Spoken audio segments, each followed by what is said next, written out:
আমাদের সবার কর্তব্য নিজ নিজ জায়গা থেকে দেশকে রক্ষা করা। শুধু আমরাই তো সব কিছু করতে পারবো না। হোলি খেলা আর কতদিন? শেরপুরে জামায়াত নেতা মৌলানা রেজাউল করিমের নৃশংস হত্যাকাণ্ডে যখন পুরো দেশ স্তম্ভিত, ঠিক তখনই বিএনপির অন্দরমহল থেকে এলো এক বিস্ফোরক খবর। বাবার রাজনৈতিক কৌশলের বিরুদ্ধে কি তবে রুখে দাঁড়ালেন মেয়ে জাইমা রহমান?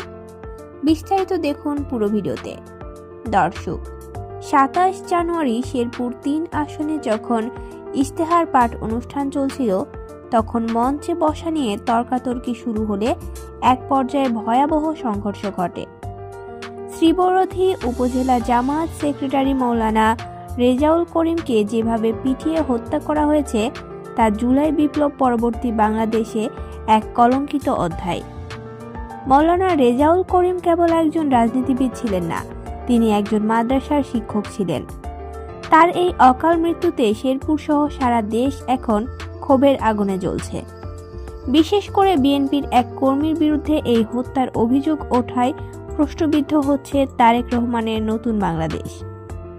এই রক্তপাত কি তবে জাইমা রহমানকে বাধ্য করলো বাবার মুখোমুখি হতে? বিশ্বস্ত একটি সূত্রের দাবি, হত্যাকাণ্ডের পর তারেক রহমানের সাথে ব্যারিস্টার জাইমা রহমানের এক উত্তপ্ত বাক্য বিনিময় হয়েছে। জাইমা রহমান স্পষ্টভাবে জানিয়ে দিয়েছেন, আমরা যদি ফ্যাসিবাদের বিরুদ্ধে লড়ে থাকি তবে আমাদের দলের নাম ভাঙিয়ে কেউ খুন করলে তার দায় আমাদেরকেই নিতে হবে।